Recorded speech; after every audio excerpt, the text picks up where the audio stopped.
Assalamualaikum warahmatullahi wabarakatuh. Selamat pagi semuanya. Pada kesempatan kali ini, di mata pelajaran bimbingan konseling, kita akan membahas tentang fenomena remaja yang mungkin sering dirasakan, atau mungkin kalian nih sedang merasakan masalah kehidupan yang berat atau masalah kehidupan yang ringan tapi berujung pada stres dan mengganggu kehidupan kalian. Nah, masalah tersebut tidak boleh dibiarkan begitu saja. Kalian harus mengatasinya dengan cara memanajemen stres, atau kalian harus bisa mengelola stres tersebut. Jadi, apa itu stres? Mungkin kalian semua udah sering dengar ya kata-kata stres, atau kalian sering nih celotehan sama teman kalian. Misalkan, aduh saya stres nih, banyak tugas, banyak ujian, tapi saya belum ngerti pelajaran. Atau saya stres nih, nanti gimana ya pas udah semester 2 pilih perguruan tingginya, saya mau kuliah atau kerja ya. Dan masalah kehidupan lainnya yang menjadi beban pikiran atau beban hidup kalian, sehingga stres itu muncul dalam kehidupan kalian dan pikiran kalian. Jadi stres itu merupakan suatu respon adaptif individu terhadap situasi yang diterima seseorang sebagai suatu tantangan atau ancaman keberadaannya. Jadi ketika kalian mengalami stres, kalian itu tiba-tiba dihadapkan pada situasi yang tidak baik atau yang tidak menyenangkan. Nah, mau gak mau kalian harus bisa menyesuaikan diri kalian ketika kalian mendapatkan atau menerima situasi yang tidak menyenangkan tersebut. Misalkan ketika kalian dihadapkan pada ujian tengah semester yang kemarin yang telah kalian lewatkan itu, mungkin sebagian orang merasa ya udah ujian bisa diikuti, kan udah mengerti pelajarannya. Tapi ada beberapa siswa yang mungkin merasa hal tersebut itu tidak menyenangkan bagi dirinya. Nah, ketika menghadapi ujian tersebut, dia merasa dirinya dihadapkan dengan sesuatu yang tidak menyenangkan. Jadi dia harus menyesuaikan diri, walaupun itu bisa mereka lakukan. Tapi hal pertama yang mereka terima responnya yaitu ya mereka stres karena mereka nggak bisa menerima situasi ujian yang mungkin tidak menyenangkan bagi dirinya. Secara umum, orang yang mengalami stres itu akan merasakan perasaan khawatir, mendapatkan tekanan yang lebih, letih, ketakutan, cemas, dan marah. Seperti contoh yang tadi, kalau misalkan dihadapkan dengan sesuatu yang tidak menyenangkan, berarti itu ada perasaan khawatir tidak bisa mengerjakan soal-soal ujian, dan mendapatkan tekanan dari keluarga, misalkan harus mendapatkan nilai sempurna, tidak boleh ada remedial. Terus cemas bisa nggak ya ngerjain soalnya. Terus ada juga perasaan marah, mungkin marahnya itu ketika udah selesai mengerjakan ujian tapi mungkin berpikir kembali apa yang sudah dikerjakan tidak sesuai dengan yang ada atau sesuai dengan jawaban yang sebenarnya, seperti itu. Selanjutnya, terdapat 3 aspek gangguan seseorang yang mengalami stres, yaitu ada gangguan dari aspek fisik, aspek kognitif atau pemikiran, dan aspek emosi. Mari kita bahas satu-satu, dimulai dari aspek fisik. Jadi aspek stres itu tadi ada 3 ya. Jadi yang pertama itu ada aspek fisik, dimana ketika seseorang mengalami stres, gejala fisik yang dialami itu bisa denyut jantung yang tinggi dan tangan berkeringat. Yang kedua ada sakit kepala karena merasa masalahnya itu mengganggu pikirannya dia, maka dari itu muncullah sakit kepala. Sakit punggung dan pundak, gangguan tidur. Nah, bagi kalian mungkin yang sedang mengalami masalah yang berat sampai harus mengganggu pola tidur kalian, itu sangat-sangat mengganggu kehidupan kalian sekali, dan perubahan berat badan yang drastis karena kalian terlalu memikirkan masalah tersebut dan tidak ada nafsu makan. Maka dari itu kalian bisa-bisa penurunan berat badan karena tidak ada nutrisi yang masuk dalam tubuh kalian. Selanjutnya ada aspek kognitif atau pikiran. Jadi ketika kalian stres, mungkin kalian akan sering lupa akan sesuatu. Masih muda kok udah sering lupa atau sering pikun kayak gitu.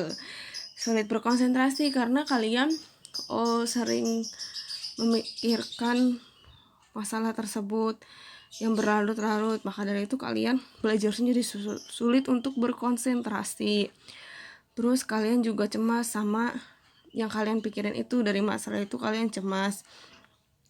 Terus sulit untuk memproses informasi, baik informasi dari guru maupun dari media-media yang telah kalian baca. Terus kalian jadi mengemukakan pernyataan-pernyataan yang negatif terhadap diri sendiri. Misalkan dengan masalah yang kalian sedang alami, kalian tuh menyalahkan diri sendiri. Saya nggak bisa apa-apa, saya nggak punya kemampuan untuk menyelesaikan masalah ini, saya kok kayaknya gini-gini aja. Jadinya kalian tuh nggak punya pandangan positif sama diri sendiri.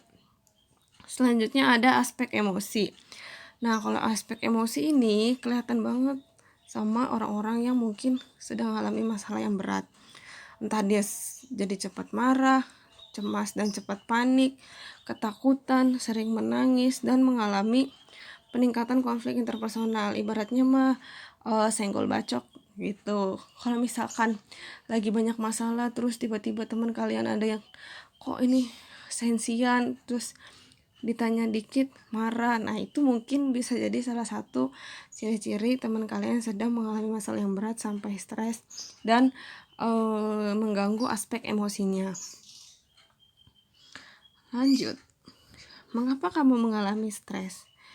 Mungkin semua orang pasti ya mengalami masalah. Nggak mungkin lah namanya orang nggak punya masalah hidup, entah itu masalah yang ringan atau masalah yang berat. Nah, ketika orang yang mengalami stres itu, kamu tuh harus tahu sumber stresnya itu tuh dari mana. Apakah dari lingkungan, apakah dari diri sendiri, apakah dari keluarga. Terus sumber stres kita itu tuh bisa berubah seiring dengan berkembangnya kita. Tetapi kondisi stres itu bisa terjadi setiap saat selama hidup kita berlangsung. Jadi nggak mungkin lah ya dari kamu TK sampai sekarang kamu nggak ngalamin masalah, bahkan nggak pernah sampai stres gitu, nggak mungkin. Mungkin dari TK kamu udah ngalamin stres juga. Stresnya apa? Stresnya dari tuntutan keluarga. Kamu harus bisa baca, harus bisa berhitung, harus bisa lomba apapun itu yang ada di sekolah kalian. Nah, itu semua kan sudah kalian alami dari kalian tumbuh dari anak-anak menuju remaja saat ini. Selanjutnya ada sumber datangnya stres. Yang pertama itu diri sendiri. Kenapa diri sendiri itu sebagai penyebab datangnya stres? Karena setiap manusia itu memiliki keinginan untuk mencapai suatu hal yang terbaik bagi dirinya. Misalkan saya memiliki keinginan untuk masuk Universitas Indonesia, tapi saya sadar sebenarnya kemampuan saya itu jauh di bawah rata-rata, atau sangat beda lah sama orang-orang yang memiliki kemampuan tinggi. Tapi karena saya adalah orang yang ambisius, harus banget masuk UI, itu mengakibatkan saya menjadi stres karena realita yang ada itu nggak sesuai sama ekspektasi saya selama ini untuk mencapai keinginan saya yang tinggi itu untuk masuk Universitas Indonesia. Maka dari itu datanglah masalah di hidup saya yang baru dan membuat saya menjadi stres karena saya nggak bisa mencapai keinginan saya tersebut. Nah, yang kedua itu ada dari keluarga. Kenapa keluarga itu menjadi penyebab yang kedua atau penyebab datangnya stres? Ketika kita menjadi seorang anak, pasti kita itu diberikan tuntutan-tuntutan dari orang tua kita. Sama nih kayak kalian yang udah kelas 12. Mungkin dari orang tua kalian memiliki keinginan untuk kalian kerja dulu, atau kalian boleh kuliah tapi nggak boleh kuliah yang jauh-jauh. Sedangkan kalian memiliki keinginan yang lain yang berbeda dari orang tua kalian. Nah, di perbedaan tersebut muncullah masalah baru yang membuat kalian harus memikirkan bagaimana baiknya, dan membuat kalian menjadi stres memikirkan tuntutan dari keluarga kalian tersebut. Selanjutnya itu ada dari teman sebaya. Kenapa teman sebaya itu menjadi penyebab datangnya stres? Misalkan nih kalian itu punya teman, si A ini adalah anak dari keluarga yang memiliki kemampuan ekonomi yang tinggi. Nah, kalian melihat si A ini memiliki kehidupan yang harmonis. Terus kalau misalkan mau beli barang atau benda lainnya itu selalu dikasih terus sama keluarganya, sama orang tuanya. Sedangkan kalian kalau mau beli barang sesuatu harus ngumpulin uang dulu, beda sama teman kalian si A ini. Nah, muncullah iri hati kalian dan keinginan kalian untuk menjadi seperti A. Karena kalian gak bisa menjadi seperti A, makanya muncul masalah baru, dan kalian terus memikirkan bagaimana caranya agar bisa sama seperti A. Makanya teman sebaya itu juga bisa menjadi penyebab datangnya stres. Terus selanjutnya masalah siswa yang membuat stres. Sekarang ini kan sedang pembelajaran jarak jauh, kita nggak bisa tatap muka seperti dulu di sekolah untuk belajar. Nah, ketika kebijakan baru untuk belajar dari rumah ini membuat siswa menjadi memiliki banyak pikiran, beban moral, beban kehidupan lainnya yang mereka rasakan selama beberapa bulan ini, dari bulan Maret sampai bulan November. Nah, masalahnya itu apa aja sih? Stres dalam belajar.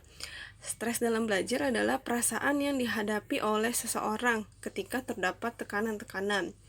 Tekanannya itu berhubungan dengan belajar dan kegiatan sekolah yang diadakan secara online atau kalian belajar dari rumah.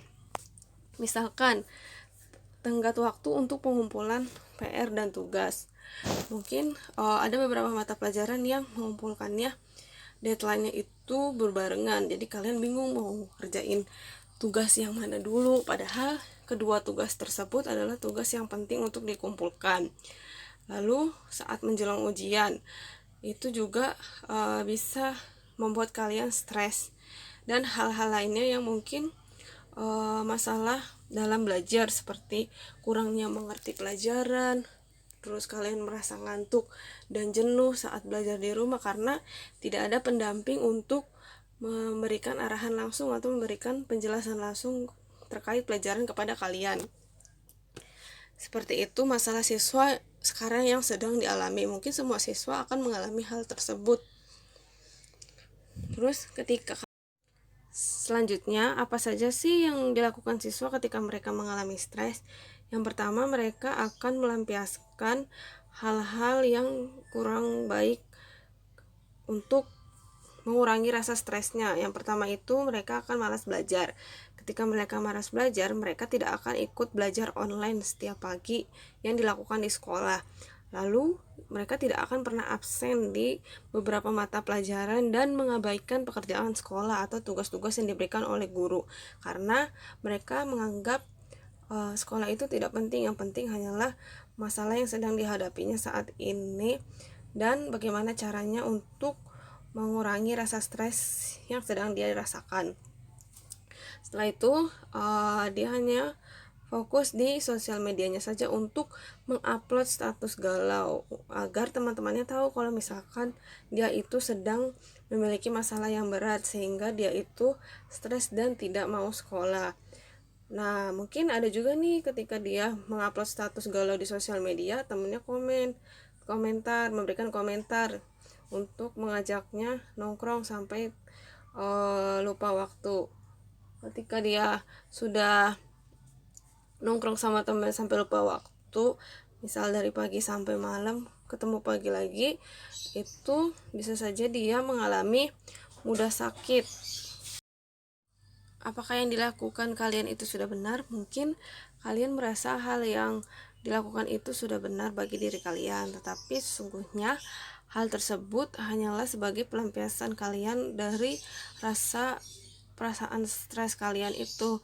Jadi ada beberapa hal yang harus kalian lakukan untuk bisa mengurangi stres kalian. Bagaimana cara mengelola stres? Jadi, ada yang dinamakan manajemen stres, merupakan suatu metode efektif untuk mengatasi gangguan atau kekacauan mental yang muncul karena faktor masalah dari luar maupun dari dalam. Nah, dengan adanya manajemen stres ini diharapkan kamu bisa mengatasi stres itu sendiri dan kamu bisa melewati masa stres yang kamu alami dalam keadaan mental kamu yang baik dan fisik kamu yang kuat. Jadi ada 4 manajemen stres menurut versi saya. Yang pertama itu mengenali kebiasaan dan penyebab stres. Ketika kamu dihadapkan oleh sebuah masalah dan membuat kamu merasa banyak pikiran, banyak beban, lalu berlarut berkepanjangan menjadi stres, kamu harus tahu dulu nih penyebab dari masalah itu apa, penyebab dari stres itu apa. Yang tadi sudah saya jelaskan terkait sumber datangnya stres itu dari mana sih. Ketika kamu udah tahu, kamu bisa mengatasinya dengan cara merubah kebiasaan buruk saat stres. Seperti yang telah disebutkan juga tadi, ada beberapa kebiasaan buruk yang mungkin sering dilakukan oleh siswa. Kamu bisa mengubah kebiasaan buruk itu seperti kamu melakukan me time atau melakukan hal-hal yang kamu senangi. Misalkan kamu nonton Netflix, streaming YouTube, atau naik sepeda, jalan-jalan sendiri ke mall. Itu kan salah satu untuk mengatasi stres dengan cara me time, punya waktu sendiri untuk mengurangi stres dan mengurangi beban pikiran yang ada. Selanjutnya, memperbaiki pola hidup. Ketika kalian mengalami stres, mungkin kalian itu punya pola hidup yang kurang baik, kayak kalian jadi nggak nafsu makan, kalian itu tidurnya larut malam. Itu kan pola hidup yang tidak baik. Maka dari itu kamu harus bisa merubah pola hidup kamu yang sebagaimana mestinya kamu bisa sehat. Jangan sampai stres itu mengganggu kesehatan kamu. Karena kalau misalkan kita udah ngerasa sakit-sakitan, kita nggak punya daya tahan tubuh yang kuat. Maka dari itu kamu harus bisa memperbaiki pola hidup yang baik ketika kamu sedang mengalami stres. Dan yang terakhir adalah stay positif. Ingatlah bahwa setiap masalah itu pasti ada jalan keluarnya. Gak mungkin masalah itu akan jalan di tempat begitu saja kalau kita mau memikirkan bagaimana caranya untuk menyelesaikan masalah tersebut dan mengurangi stres yang menjadi beban hidup kita. Jadi dari keempat ini, manajemen stres menurut saya bisa kalian terapkan di kehidupan kalian ketika kalian sedang mengalami masalah yang berat dan mengganggu pikiran kalian. Oke, dari materi yang sudah saya jelaskan terkait manajemen stres, mungkin kalian bisa tanyakan pada kolom komentar di Google Classroom terkait materi yang sudah saya sampaikan hari ini. Kurang lebihnya mohon maaf. Wassalamualaikum warahmatullahi wabarakatuh.